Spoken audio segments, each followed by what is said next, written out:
بسم الله الرحمن الرحيم. السلام عليكم ورحمة الله وبركاته. الحمد لله رب العالمين، والصلاة والسلام على أشرف الأنبياء والمرسلين سيدنا محمد وعلى آله وصحبه أجمعين.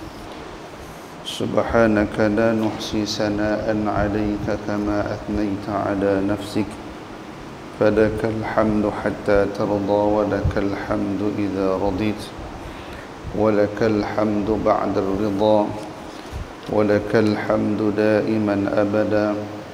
سبحانك لا علم لنا إلا ما علمتنا، إنك أنت العليم الحكيم. ولا حول ولا قوة إلا بالله العلي العظيم. رب اشرح لي صدري ويسر لي أمري، واحلل عقدة من لساني يفقه قولي، ثم أما بعد. Alhamdulillah, pertama sekali kita panjatkan setinggi syukur kepada Allah Subhanahu wa taala kerana pada malam yang berbahagia ini kita diberikan kesempatan dan juga ruangan untuk sama-sama kita kembali sambung pengajian 2 bulanan kita dengan menggunakan kitab Al-Fiqhul Manhaji ala Mazhabil Imam Asy-Syafi'i rahimahullahu ta'ala, yang telah dikarang oleh 3 ulama besar di sebelah Syria sana, iaitulah Dr. Mustafa Al-Khin, Dr. Mustafa Al-Bugha dan juga Syekh Ali Asy-Syarbaji hafizahumullah ta'ala. Dan pada malam ini alhamdulillah saya ucapkan terima kasih banyak-banyak di atas inisiatif masjid yang telah membuka peluang kepada penyumbang dengan membelikan kitab kita pada malam ini. Dan kitab kita pada malam ini, kita sebenarnya dah selesai membincangkan berkenaan dengan taharah, daripada bab berkenaan dengan bersuci sehinggalah sampai bab mandi, sehinggalah sampai bab baligh, bab berwuduk, semua dah selesai. Kita malam ni kita nak masuk bab sembahyang. Jadi sembahyang ni pun basic tuan-tuan. Jadi kita ni nak mengulang balik. Kalau dalam cetakan saya ni muka surat 119, tuan-tuan cari bab ataupun bab solat. Bab yang kedua, bab solat. Tuan-tuan tengok muka surat berapa? Kalau dalam cetakan 115. 115. Jadi tuan-tuan buka 115. Jadi sembahyang. Sembahyang ni kita benda yang asas lah. Saya yakin kita semua tahu dah pasal sembahyang. Cuma hari ni kita nak tahu dia punya dalil dia, dia punya ta'arif dia, apa hikmah daripada sembahyang, falsafah daripada sembahyang. Itu semua kita akan bincang di dalam perbincangan kita pada hari ini. Jadi insya-Allah lah dah mai malam ni lepas ni kuliah-kuliah kita ni jangan tinggal dah. Maksudnya bab ni penting. Kalau tidak kita terlepas daripada perbincangan berkenaan dengan umdatul ibadah ataupun ra'sul ibadah, asas ataupun kepala kepada sekalian ibadah itu adalah sembahyang. Kalaulah tanpa kepala, orang itu mustahil boleh hidup. Tapi kalau tanpa tangan, insya-Allah orang tu boleh hidup. Tanpa kaki, orang boleh hidup. Tapi kalau tanpa kepala, mai sembahyang, jam. Kita nanti lari terus. Sebab apa? Kepala tak ada. Tapi orang mai sembahyang duk angkat takbir. Yang ni kita tak boleh terima kan terus. Tapi kalau dia tak ada kaki, dia kita mai sembahyang, itu tak ada masalah. Baik, kita tengok pada mukaddimah dia. Dalam bahasa Arab, solat iaitulah sembahyang digunakan dengan makna berdoa untuk kebaikan. Jadi dalam bahasa Arab, solat yang kita sebut solat tu doa. Doa untuk kebaikan. Firman Allah Subhanahu wa taala, "Wa shalli 'alaihim innas salataka sakanun lahum." dan berdoalah untuk mereka, sesungguhnya doa kamu itu menjadi ketenteraman jiwa bagi mereka. Ini surah Taubah ayat yang ke-103. Maksudnya berdoalah, memohon keampunan daripada Allah Subhanahu wa taala untuk mereka. Ini makna asas solah, ay ad-du'a. Sembahyang itu sendiri maksudnya doa. Dalam itulah kita ada bacaan doa yang tertentu. Pada sujud yang terakhir kita boleh berdoa. Pada sebelum kita memberi salam kita boleh berdoa. Pada Fatihah itu sendiri sebenarnya doa. Kan kita minta doa pada Allah, ihdinas siratal mustaqim. Itu doa yang wajib dibaca. Ihdinas siratal mustaqim. Pasal saya kata wajib sebab Fatihah tu rukun. Dan bila Fatihah tu rukun, kita wajib baca doa tersebut. Dan kita pula pakai amin ramai-ramai supaya diperkenankan doa oleh Allah, supaya kita ditunjuk sungguh-sungguh jalan yang lurus. Ghairil maghdubi alaihim waladdallin. Bukan jalan orang yang dibenci dan orang yang jalan yang sesat, iaitulah di kalangan orang Yahudi dan juga Nasrani, dua kumpulan besar.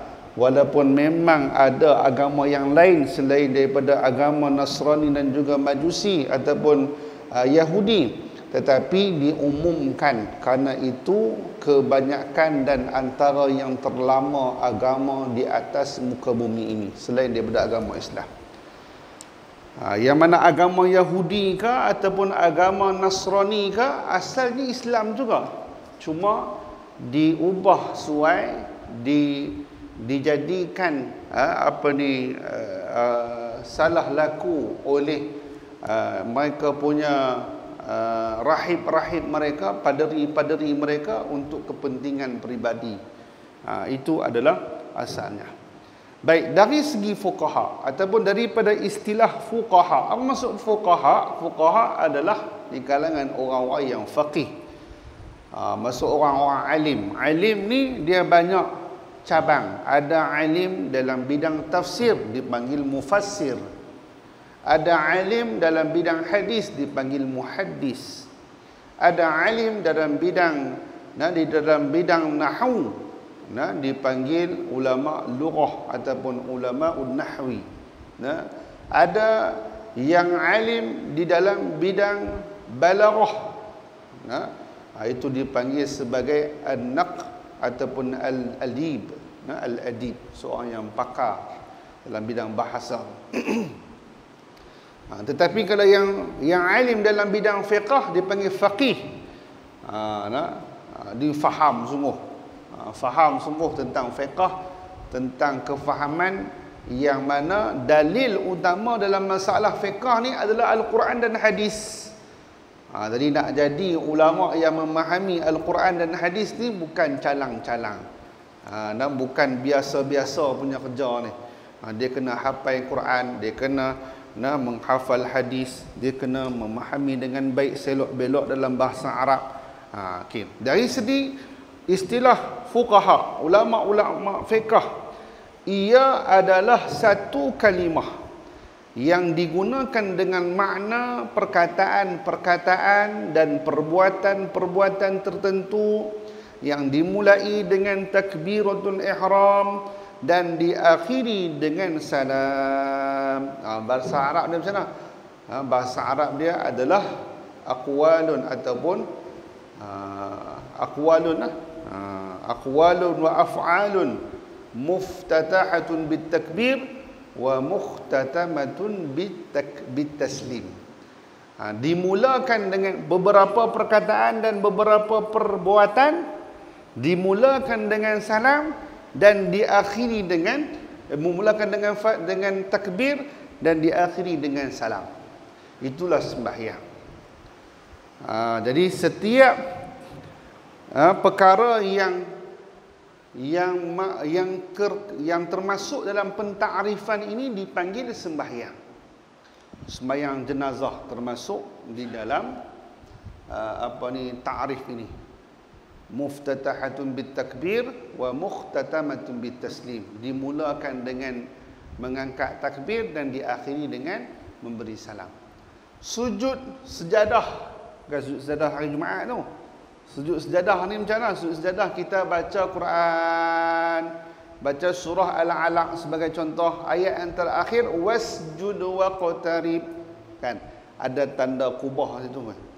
Tanda kubah tu sunat kita sujud. Sunat sujud ni itu dipanggil sujud tilawah. Bila sujud tilawah, kita kena, kalau kita ada yang semayang, kita sunat sujud. Muftatahatun bitakbir wa mukhtatamatun bitaslim. Dimulakan dengan takbir, takbir tu ihram, Allahu akbar, terus sujud. Kemudian baca sajada wajhi lilladzi khalaqahu wa sawwarahu wa syaqqa sam'ahu wa basarahu bihaulihi wa quwwatihi fatabarakallahu ahsanul khaliqin. Baca 3 kali, kemudian kita bangkit duduk tahiyat akhir dan bagi salam. Itu adalah sujud tilawah. Ada sujud syukur termasuk dalam sembahyang. Kenapa? Muftatahatun bitakbir wa muhtatamatun bitaslim. Sujud syukur. Dengar Allah, alhamdulillah, anak dapat periksa bagus. Bukan dapat periksa bagus, dapat keputusan periksa. Dapat periksa bagus belum tentu bagus lagi. Jadi itu adalah tanda kesyukuran kita. Kita buat Allah, alhamdulillah, anak saya dapat dulu dapat 9A, 10A. Dia pun sujud syukur dia. Sujud syukur kena ada yang semayang, dan dia kena menghadap kiblat dan kena mengangkat takbir dan memberi salam. Dia habis tu beri salam. Tu yang duk pergi sujud lepas buh gol tu, yang tu bukan sujud syukur. Itu sujud yang tak termasuk di dalam istilahnya sembahyang. Yang tutup aurat ke, tak tutup aurat ke, menghadap kiblat ke, ada semayang ke, takkan duk main bola ada semayang ni. Dia sujud. Sujud itu sujud, orang kata apa? Sujud je lah. Sujud dia tu niat dia dengan niat sesuatu yang diinginkan oleh dia, tetapi dia tak termasuk di dalam perbincangan kita berkenaan dengan solat pada hari ini. Itulah yang dimaksudkan dengan sembahyang. Ia dinamakan sebagai solat kerana ia mengandungi pengertian kalimah tersebut, dan doa merupakan sebahagian besar perkara yang terdapat dalam sembahyang. Sebab apa dipanggil solat? Sebab dalam kebanyakan perkataan kita dalam solat itu dipenuhi dengan doa. Contohnya doa iftitah, contohnya baca Fatihah. Kemudian kita bertasbih, kita bertahmid, kemudian kita duduk di antara dua sujud. Rabbighfirli warhamni wajburni warfa'ni warzuqni wahdini wa'afini wa'fu anni. Itu semua doa. Itu semua doa. Bila doa dipanggil solat. Kalau lepas ni nak ajak orang, jom kita pergi doa. Boleh lah, boleh. Tapi dia jadi heran lah, siapa doa, tak pernah takkan doa pun nak ajak juga. Kan, jom kita pergi doa, jom. Dia jadi pelik lah, tapi maksud dia betul. Maksud dia betul. Cuma jangan duk azan lepas ni hayya 'ala doa. Penat. Lagu tu penat tu. Jangan duk pergi doa lepas duk pergi panggil azan lagu tu. Dia kata sama maksud dengan solat tu. Hayya 'ala solah, kita pun tukar hayya 'ala doa. Yang tu masuk suara Rabak tu. Popular lah Masjid Jalan Baru Tok Bilal buat lagu tu. Kan. Baik. Kemudian oleh itu kalimah yang menunjukkan sebahagian kandungannya digunakan untuk menggambarkan perkara yang menyeluruh. Maksud sembahyang ni banyak. Ada maksud pengabdian, ada maksud doa, ada maksud khusyuk, ada maksud kita merendah diri kepada Allah. Macam-macam ada terkandung di dalam sembahyang tersebut, tetapi diambil perkataan solah dengan makna doa itu merangkumi semua perbuatan yang ada di dalam sembahyang. Itu yang dipanggil solat, dipanggil solah.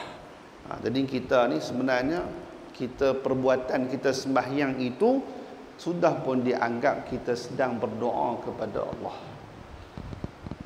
Lepas sembahyang, lepas tu berzikir, berdoa lagi. Tu yang kata berkat. Kita hakikatnya bila kita ada hajat, kita sembahyang hajat, sembahyang hajat itu sendiri sebenarnya dah doa dah. Kita kalau istilahnya kita doa, tak doa lepas sembahyang hajat tu pun tak apa dah. Kita dah tahu sebab apa aku sembahyang hajat, kerana aku ada hajat sekian. Dia pun angkat takbir, Allahu Akbar. Tu doa tu. Doa kita sedang nak meminta kepada Allah. Bila kita nak meminta kepada Allah Subhanahu Wa Taala, itulah yang dipanggil akan doa.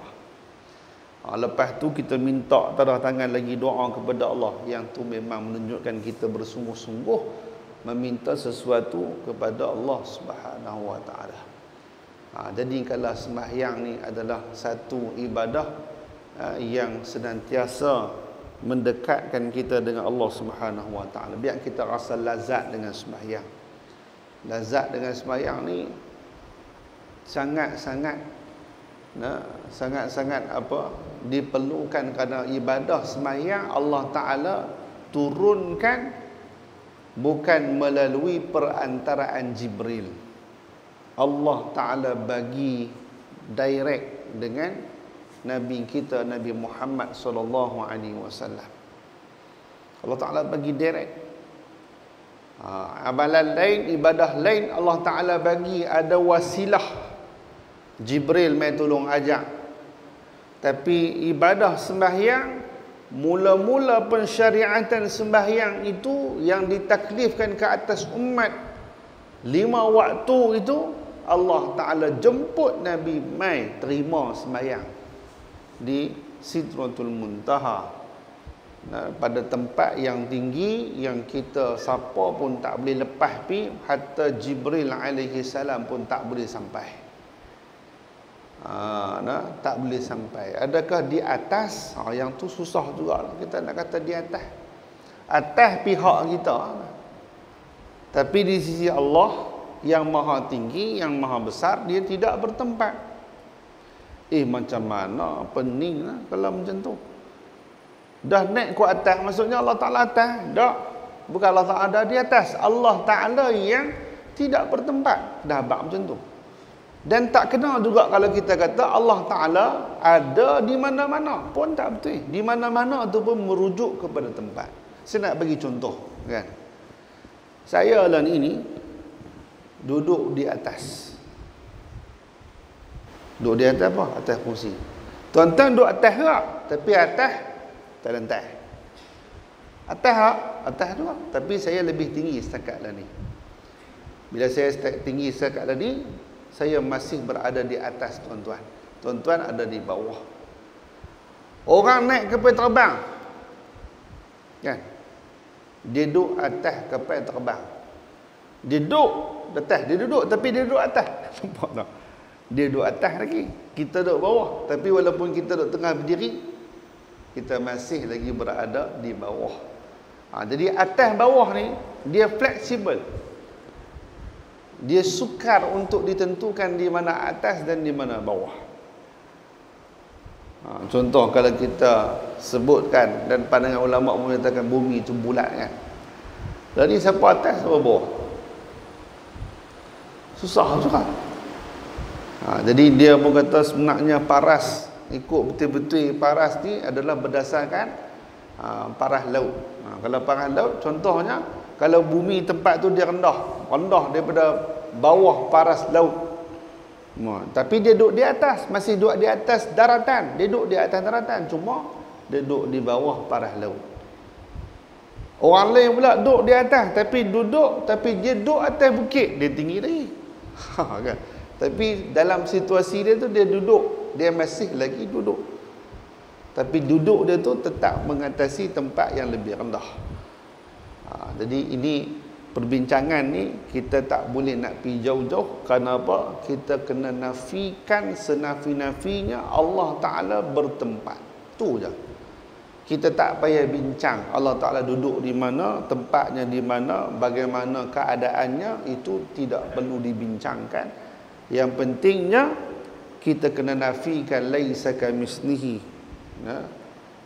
Dia tidak serupa, Allah Ta'ala tak serupa dengan sesuatu pun. Wa huwas sami'ul basir. Ini adalah akidah Ahlussunnah wal Jamaah yang kita kena pegang. Dan kalau orang kata Tuhan tu ada di mana-mana, tak betul. Tuhan tu ada atas langit, tak betul juga. Janganlah cakap macam tu. Kerana apa? Kerana ia telah menyamakan Allah Ta'ala dengan makhluk.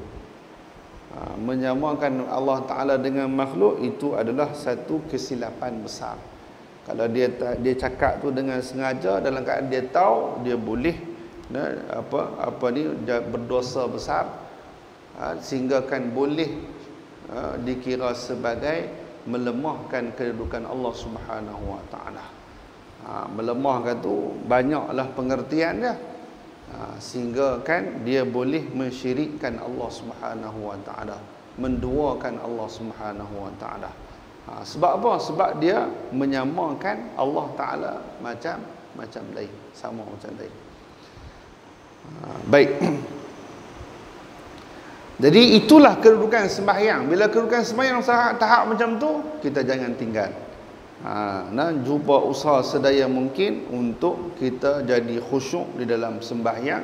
Dengan cara nak khusyuk, salah satunya ialah kita kena belajar tentang sembahyang. Ini kita tengah belajar, insya-Allah. Walaupun dah tahu, kita nak ulang kaji lagi. Baik, hikmah sembahyang. Ni dia sebut dulu hikmah kenapa disuruh untuk sembahyang, sebelum kita nak bincang benda-benda yang lain. Sebelum kita nak masuk berkenaan dengan ilmiah berkenaan dengan sembahyang. Hikmah sembahyang. Sembahyang mempunyai hikmah dan rahsia yang banyak. Secara ringkasnya kita sebutkan sebagaimana berikut. Yang pertama, hikmah sembahyang ni disebutkan oleh para alim ulama mengingatkan manusia kepada identitinya yang sebenar, iaitulah hamba kepada Allah Subhanahu wa Ta'ala. Yang ni penting. Kita ni besar macam mana pun jawatan kita, kita ni hebat macam mana pun kedudukan kita, ketinggian kita, bila hayya 'alas salah kita mai, kita pun angkat takbir, kita letak dahi kita di tempat sama dengan kaki kita berpijak. Waktu tu kalau kita masih ada sombong, rugilah kita. Sombong ni tak ada ubat. Tak ada ubat. Kalau sombong ni, dia kawan rapat dengan kufur. Itu yang berlaku kepada Azazil, iaitulah ketua pada para malaikat dahulu ni, yang kini namanya adalah iblis. Kisah apa? Allah Ta'ala suruh hormat pada Adam. Hormat pada Adam je. Istilah tafsirnya hormatlah, tapi walaupun sebut usjud li Adam, kamu kena usjudu li Adam, kamu kena sujud pada Adam. Sujud tu bukan kita pergi sampai sembah macam mana kita sujud hari ni, tak, hormat saja. Sebab apa? Sebab Adam itu diberikan kelebihan. Apa kelebihannya? Wa 'allama Adamal asma'a kullaha. Allah Ta'ala telah memberikan pengetahuan kepada Adam, dia boleh cerita semua nama. Tu Adam, kelebihan Adam. Dia yang menamakan Jibril itu, namanya Jibril, dan apa tugas dia? Adam. Dialah yang menamakan ini, kamu ni nama apa? Kamu ini Israfil. Tugas kamu sekian-sekian. Kamu. Dia yang menamakan semua alam ini, dia yang menamakan. Hatta kita ni keturunan tu Adam ni pun pandai menamakan. Kita pun pandai. Tambah tang nama orang, dia cukup pandai bagi nama. Man mana tu? Man Pakulonggang. Contoh. Dia pandai bagi nama. Dia nak bagi beza dengan man tu orang lagi. Man tu orang lagi sebab tu man TMB. Dia kerja TMB kot. Ini seorang lagi man singa. Siapa hambuh singa? Garam macam singa ke? Tak, dia dulu kerja singa. Kerja singa. Dia pandai bagi nama. Tu kelebihan kita. Kelebihan. Tu ilmu tu Allah Taala bagi tu. Hak tu kemas tu.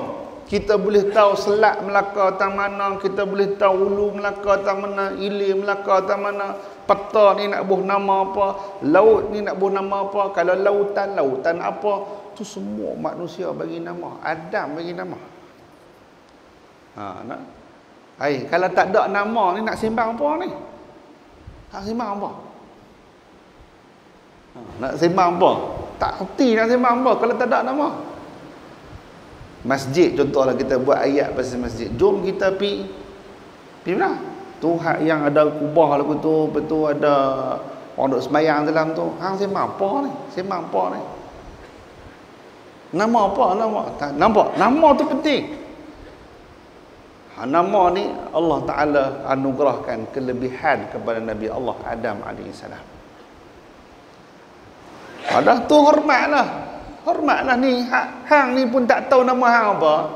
Tiba-tiba Adam ditiupkan roh, dia cerita kat hang, ni nama hang sekian semua ni. Hang berapa ribu tahun dah hang hidup sebelum ni, hang pun tak tahu nama hang tu apa. Lebih kurang macam tu lah. Dia tak mau. Allah Ta'ala kata, hang tak boleh duduk dalam syurga dah. Ya, tapi dia minta, dia berjanji kepada Allah untuk sesatkan anak cucu Adam sampai hari kiamat. Allah Ta'ala izin, tak apa. Kamu nak sesatlah. Terpulang kepada kamu.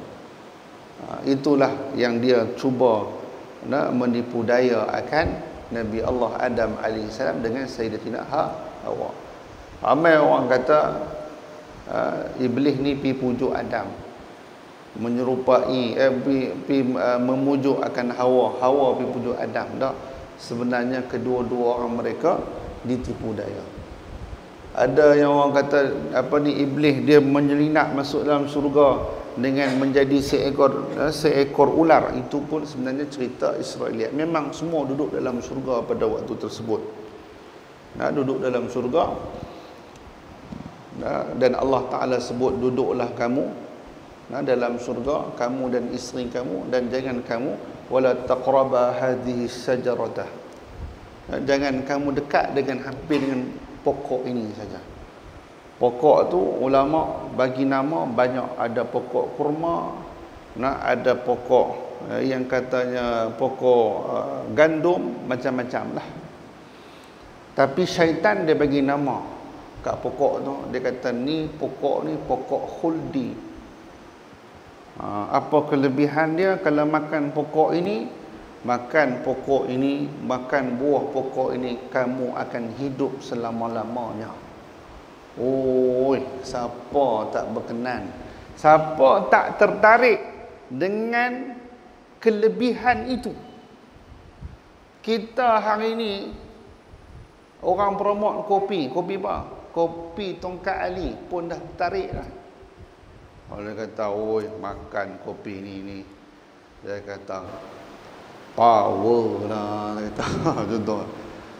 Beli sampai 10 paket. Beli. Dia kata, ni kismis ni, hang kalau bagi cucu hang makan, bijak tak ada dah ni. Boleh periksa bagus lah semua. Beli, RM50 pun beli. Hak tu bijak tu sementara aja. Hak yang kuat minum Tongkat Ali ke apa ke, semua tu sementara aja. Ni makan hidup selama-lamanya. Tu dia, siapa tak mau? Tanya saya pun mau. Hidup selama-lama tak mati dah. Hak ni promosi hebat. Tu tertipu tu, terpedaya, lupa. Bila terlupa, pi buat salah. Dah buat salah, Allah Ta'ala bagi teguran lala tu, tercabut pakaian daripada syurga. Ada yang kata terpancar cahaya daripada wajah mereka. Dan pada waktu itu mulalah Sayyidina Adam rasa menyesal. Adam diturunkan oleh Allah dalam keadaan menyesal. Adam diturunkan oleh Allah bukan dalam keadaan beliau pada kedudukan yang tertinggi, Di saat Allah Ta'ala puji Adam, hampa sujud pada Adam. Ni, aku bagi ilmu ke Adam. Dia tahu semua nama. Dia ajak semua hampa nama. Waktu tu siapa tak megah? Kalau kita ni kena dah dapat datuk, balik tu buatlah Facebook dulu. Buat Facebook boleh lebih kurang. Lepas tu, kita buat kenuri. Semua main datuk. Syok macam datuk. Syok. Tak tahu lah, orang yang dapat datuk boleh tanya dia lah macam mana. Saya tak ada datuk lagi. Seronok. Tapi Allah Ta'ala nak bagi sedap hang turun ni biar rasa penyesalan. Kamu pernah berdosa ni, kamu pernah melakukan kesilapan. Istilah berdosa tu saya tarik balik. Sebab Nabi tak pernah berdosa. Nabi maksum, cuma dia ni dia rasa. Walhal itu bukan salah dia. Itu bukan salah Nabi Adam AS. Kenapa dia ditakdirkan untuk melakukan episod tersebut, perwatakan tersebut, sehingga ia menjadi pengajaran sampai ke akhir zaman. Walaupun Nabi Musa pernah meminta kepada Allah, ya Allah, aku minta nak cakap dengan Adam. Dia Nabi Musa ni dia agresif. Dia jenis banyak tanya, jenis nak tahu, semua dia Nabi Musa. Macam ni lah kisah Isra' Mi'raj. Allah Nabi dapat 50 waktu sembahyang. Nabi lain tak tanya dah. Metang Nabi Musa tanya, ni Muhammad hang dapat berapa sembahyang? 50. Woi, 50 banyak, hampir naik. Minta kurang lain, minta kurang. Dia nak tahu. Betul dia bertikai pula. Tu passion Nabi Musa. Hak jenis duk bertikai banyak tu keturunan Nabi Musa lah kot. Nabi Musa jenis tu. Lepas tu umat dia pun lagu tu. Umat dia pun lagu tu. Nabi Musa minta nak jumpa dengan Adam. Pasal apa? Dia ada benda tak puas hati dengan Adam. Nabi Musa, Allah Ta'ala takdir dengan bertemu dalam mimpi. Ini cerita dalam Sahih Bukhari. Nabi Adam tanya dia, Nabi Musa tanya dia, wahai Adam, wahai tu Adam, pasal apa hang pergi makan buah tu? Ni kalau hang tak makan buah tu, kita pun tak payahlah susah payah atas dunia ni. Apa cerita ni? Soalan tu bukan kita je duk tanya. Nabi Musa tanya wahai. Lepas tu masya-Allah tabarakallah, dia tanya kepada Musa balik, aku ni dicipta bila? Taurah yang turun kepada kamu ni turun bila? Taurah dulu ke ada ataupun aku dulu ada? Taurah dulu ada. Dalam Taurah tu ada dah Quran. Quran tu dah ada awal lagi. Sebelum semua ada Quran tu dah ada awal. Kalamullah. Kalamullah kan? Kalamullah tu sifat Allah, zat Allah yang ada sedia dah sejak daripada azali lagi. Semua tu dalam perancangan Allah lah. Taurat, Nabi Adam tanya dulu lah, Taurah dulu ke turun, Adam dulu ke turun? Dia kata Taurah dulu. Kalau Taurah dulu, semua tu dah Allah Ta'ala tahu dah. Memang itu adalah apa yang diinginkan oleh Allah. Terus senyap. Nabi Musa AS, dia tahu ini semua adalah aturan Allah. Tapi pasal apa Allah Ta'ala buat macam tu? Sebagai kita ni lah panduan untuk kita hak bukan Rasul, kita hak bukan Nabi, kita hak tak boleh bertemu dengan Jibril, kita hak tak tahu macam mana kedudukan Allah. Allah Ta'ala datangkan wasilah-wasilah ini untuk kita percaya. Tapi kita tak boleh nak percaya. Yang ni masalah kita. Jadi iman ni dia kok mana pun kena percaya. Kalau tak percaya memang tak ada apa lah. Tak boleh nak buat apa. Summum bukmun umyun. Kamu buta, kamu pekak, kamu tuli apa, memang tak boleh buat apa. Kalau tak percaya tak boleh kata apa. Sebab tu dalam Al-Quran, masya-Allah tabarakallah, Allah Taala bagi hujah yang terlalu banyak untuk memberikan akal kita ni berfungsi balik. Contoh kisah Namrud dengan Nabi Musa alaihissalam. Di saat mereka ada program di tempat lain, Nabi Ibrahim pecahkan semua berhala. Pecahkan semua berhala, tinggal satu berhala saja. Lepas tu Namrud mai, dia tengok heran. Oh dia pecah habis semua, siapa punya kerja. Betul ada orang tolong bagi tahu ni mesti tak ada kerja online lah, kerja Ibrahim. Sebab apa? Dia tak sekali dengan kita. Betul pi dah panggil Ibrahim. Bila pi panggil Ibrahim, tanya pasal apa hang pecah kan? Kamu kah yang pecahkan apa ni semua berhala-berhala yang ada dalam ni? Kata Ibrahim, pasal apa tanya saya? Tanyalah Tuhan paling besar sekali tu. Dia punya kapak tongkat tu ada kat dia. Mungkin dia tak senang duduk ke ramai sangat ke rimah ke macam mana, dia pergi katuk semua, pecah. Nampak jawapan macam bodoh, tapi nak suruh Namrud fikir.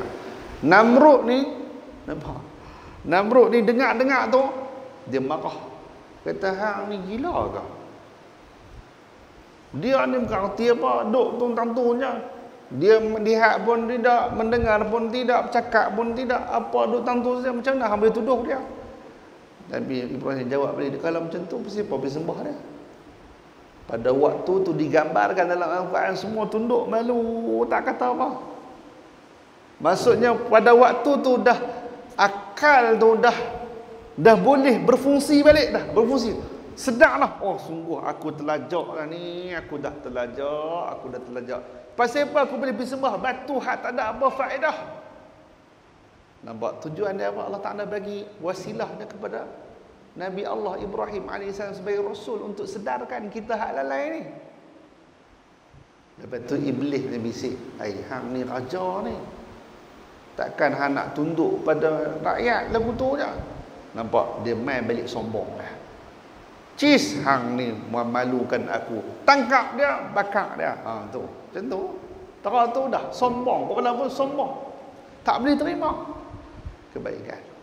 Macam itulah juga sampai ke akhir zaman, walaupun Rasul Nabi Muhammad SAW sudah pun wafat, ada ulama yang bertaburan seluruh dunia untuk memandu rakyat, untuk memandu semua orang manusia ni ke arah kebaikan. Tetapi kalau tak terima, tak boleh buat apa. Dia ada satu halangan yang besar bagi orang yang sombong, tak boleh terima nasihat dan tak boleh terima pandangan. Ini adalah salah satu benda contoh yang kita boleh jadikan dia sebagai satu pedoman kepada kita. InsyaAllah. Jadi tujuan semayang, dia nak bagi sedar kita, pengabdian kita kepada Allah Subhanahu Wa Taala. Kembali sedar kita ni hamba Allah. Apabila seseorang itu terlupa hakikat tersebut disebabkan kesibukan duniawi dan juga hubungannya dengan orang lain, maka dengan datangnya waktu sembahyang akan memperbaharui ingatannya bahawa dia adalah hamba yang dimiliki oleh Allah Subhanahu Wa Taala. Jadi jangan kita rasa sembahyang tu adalah adat semata-mata. Jangan kita rasa sembahyang tu adalah adat. Sembahyang tu adalah sebahagian daripada tanggungjawab kita. InsyaAllah. Masuklah ke waktu. Oh, 5 minit ni. 5 minit ni insyaAllah. Jadi azan bedah. Sembahyang tu adalah salah satu daripada ibadah yang nak mengingatkan kita. Di saat kita dipanggil azan ataupun disebutkan ataupun diserunya kita untuk sembahyang, masuk waktu sembahyang, pada waktu tu Masya Allah kita ingat aku ni hamba Allah, aku ni hamba Allah, aku ni hamba Allah. Tak ada benda yang lain lagi melainkan kita ni adalah seorang insan yang diutuskan atas dunia ni untuk mengabdikan diri kepada Allah. Itu tazkirah, tazkirah, peringatan kita secara fizikal. Yang kedua, jiwa manusia dan tetap sentiasa merasakan bahawa tidak ada yang memberi bantuan dan nikmat yang sebenarnya melainkan Allah Azza wa Jalla. Sekalipun dia melihat di dunia ini pada zahirnya terdapat sebab-sebab yang membantu dan memberikan nikmat kepadanya, tetapi pada hakikatnya ialah Allah telah mempermudahkan sebab-sebab tersebut kepada manusia. Apabila manusia lalai maka apabila datang sembahyang, ia akan mengingatkan manusia bahawa yang menjadi penyebab kepada sesuatu ialah Allah yang Maha Esa, yang memberi bantuan dan nikmat, Tuhan yang memberi kesan mudarat dan manfaat, serta yang menghidupkan dan mematikan. Inilah tazkirah kepada kita. Inilah hikmah. Maksudnya kita ni boleh pendapatan yang lumayan ke, anak-anak kita ni semua bijak-bijak ke, anak-anak kita ni semua ni berjaya ke, anak-anak kita ni semua ada pangkat besar-besar ke, kita kena ingat bila kita main sembahyang, Allah Ta'ala nak perbetul balik. Bukan sebab hang ni Allah Ta'ala bagi jadi. Bukan sebab hang yang didik anak-anak hang ni larat ke, hang nak didik anak 24 jam ni larat ke? Tak larat. Tak boleh kita nak ingat satu-satu, nak peringat dia. Tapi Allah Ta'ala atur dah. Kita hari ni berebut nak hantar anak duduk asrama. Sebab apa? Tak larat nak belah. Oh, kalau boleh asrama Ustaz, jangan balik langsung. Dah Ustaz. Dah. Itu. Dah. Mula-mula dia buat teruk menangis lah, sedih lah, tinggal anak lah, macam mana anak nak berdikari. Lama-lama seronok anak tak ada di rumah. Boleh buat macam-macam. Tapi tak lah betul lah kan. InsyaAllah. Bukan senang. Kadang-kadang kejayaan anak kita tu bukan sebab guru dia. Kita ni pergi lepas gitu, tanpa kalau masuk sekolah kerajaan gitu kan, MSM ke apa ke. Banyak mana sangat duit kita bayar? Tak banyak mana. Kalau pun kita masuk hak swasta sekalipun, banyak mana sangat duit yang kita berikan. Tak padan dengan masa, dengan perhatian yang diberikan dengan 200-300 kita duk pergi sebulan tu. Tak cukup pun. Dan ini adalah salah satu daripada perkara yang kita kena faham daripada hikmah sembahyang tersebut. Wallahu a'lam. Saya rasa sekadar itulah dahulu. Nanti bulan depan kita sambung yang hikmah yang ketiga. Lepas tu kita akan baca sejarah sembahyang. Lepas tu sembahyang yang diwajibkan, dalil-dalil. Lepas tu kita tengok kedudukan sembahyang, hukum orang yang meninggalkan sembahyang. Lepas tu waktu sembahyang. Lepas waktu sembahyang kita akan bincang detail lah berkenaan dengan apa-apa yang berkaitan dengan sembahyang. Wallahu a'lam bishawab. Aqulu qawli hadza wa astaghfirullahal azim li wa lakum. Assalamualaikum warahmatullahi wabarakatuh. Bismillahirrahmanirrahim. Alhamdulillahirabbil alamin. حمدا يوافي نعمه ويكافئ مزيده يا ربنا لك الحمد كما ينبغي جلال وجهك وعظيم سلطانك اللهم فقهنا في الدين وعلمنا تأويل اللهم اهدنا واهد قومنا فإننا لا نعلمون ربنا آتنا في الدنيا حسنة وفي الآخرة حسنة وقنا عذاب النار وصلى الله على سيدنا محمد وعلى آله وصحبه وبارك وسلم الحمد لله رب العالمين.